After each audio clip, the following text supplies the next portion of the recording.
Hello, Blue Lions. I'm Dr. Bailey, Superintendent of Schools, and it is my privilege to be part of the Bel Air Literacy Night this year by preparing and reading the book that we are all reading together, The Islanders, by Mary Alice Monroe with Angela May. And we know that Literacy Night is coming up on February 27th, and we're really excited to read this book together. So let me read chapter 1 to you today. And chapter 1 is entitled The Ferry to Nowhere. We each have to do our part. This was going to be the worst summer ever. Here I was waiting for a ferry, forced to spend my entire summer vacation living with my grandma in the middle of nowhere. Bam! Loud horn blasts from the ferry boat vibrated the long wooden dock. My stomach twisted at the sound. "It's time to board, Jake," Mom said. I could tell her smile was fake. I hadn't seen a real smile on her face for weeks. But neither of us felt like smiling after the phone call about what happened to Dad. A big sign over the dock read, "Dewees Island Ferry."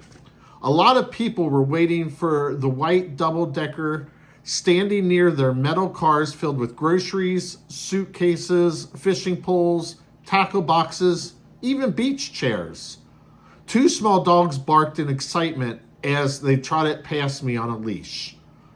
"Do I have to go?" I asked my mom in a last-ditch effort. "I want to stay with you, please. I'll be good, I promise." Mom's shoulders slumped. "Jake, we've been over and over this. I don't know how long I'll be there, and I can't leave you alone in a rental all day."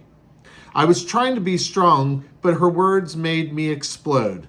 "It's not fair. You're dumping me on that island. What kind of summer vacation is this?" I knew I had crossed the line. Mom was a lieutenant colonel in the Air Force and flew those giant C-17 transport planes. She was all about duty and following orders. She stepped closer to me, lowering her voice. "I know you don't want to go," she said. I saw a flash of sadness in her eyes. Then she straightened her shoulders and I heard the commander in her voice. "We have to do what's best for your father now and put our personal wants aside. We don't know how bad he's been hurt and how long his recovery will be. This isn't a vacation, Jake. We each have to do our part for Dad." I lowered my head, ashamed. Still, it was hard hearing that my dad was hurt, but not knowing how bad or what happened to him. "It isn't good for you to sit around in hospitals all summer, and," she said, reaching out to lift my chin, so I looked into her eyes, "your grandmother needs you. She's worried about your dad too." "I know, but..." I paused to take a shaky breath in. "I want to see him." "I know you do, but remember you're helping your dad by helping Honey. He'll feel better knowing you're with her."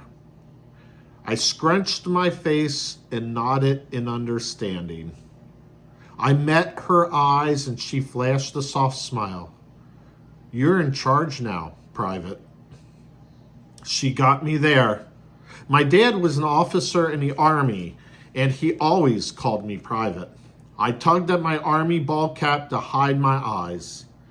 "Yeah," was all I could muster through the lump in my throat. "All aboard!" called out the ferry captain. "Let's go," said Mom, trying to be cheerful. I felt her gently nudge my back. I walked down a metal ramp to the waiting ferry. The mate greeted us and wheeled my cart of stuff on board with everyone else's belongings. "I'll call you as soon as I know anything," Mom said, and then leaned in to kiss my cheek. "You'll love Dewees Island. There's so much to do. The beach, the woods. You had the best time when you were there before." "I was 6, Mom." "Well, you're almost 12 now, so that means you'll have twice as much fun." "Right. It's going to be great stuck on an island with no cars allowed, or stores or restaurants. Are there even people there other than Honey? Of course there are. At least I can game online with Carlos and Nick. Mom's face cringed. Well, she hesitated. There isn't any Wi-Fi. What? I couldn't believe there was a place on Earth without Wi-Fi. You mean I not only have to spend my summer away from my friends, I'm stuck alone on some faraway island with my grandma, and I have no internet? My jaw hung wide open in disbelief. Tell me you're joking. Mom laughed. I hadn't heard her laugh since the first phone call about Dad. Come on, Jake. You've endured far worse. There's Wi-Fi on the island, just not at Honey's house. She doesn't think she needs the internet. Her voice lowered. Your grandmother can have strong opinions about things. Or she's just weird, I muttered. I had thought things couldn't get any worse, but they just did. Ready, called out the captain, opening wide the passenger door. He was urging us to go. Time to move, Mom said, trying to sound cheery. I puffed out my breath. Being a military family, we moved around a lot. I was always the new kid and making friends. I was used to saying goodbye to my parents, but it never got any easier. Bye, I said, looking down. Mom gave me a quick final hug. I didn't want to return it. My arms hung limp at my sides. She stepped off the ferry back onto the deck.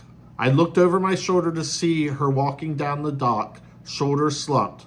Mom, I called out. She stopped and turned as I ran toward her. She opened her arms and I ran into them and hugged her with all my might. I will miss you, Mom, I said, my face muffled in her chest. I felt her arms tighten around me. I'll miss you too. She kissed my cheek and I could see the tears in her eyes, just like mine. I'll call you, she said. I love you, Mom, I called out as I ran back to the boat. The captain waved me inside and shut the door behind me. Inside, the benches were filling up. I raced up the stairs to the top deck of the ferry. The sun glared hot in the sky, making the metal railing warm to the touch as I leaned over to wave goodbye to Mom. But she was already gone. So that is the end of chapter 1. I cannot wait to see what happens with Jake on the island. And it sounds pretty nice that it's warm because, you know, we've been really cold here in Washington Courthouse. So having a warm island visit sounds like a pretty good idea actually right now. We will see you again soon with our next person who will be reading chapter 2. Have a great night.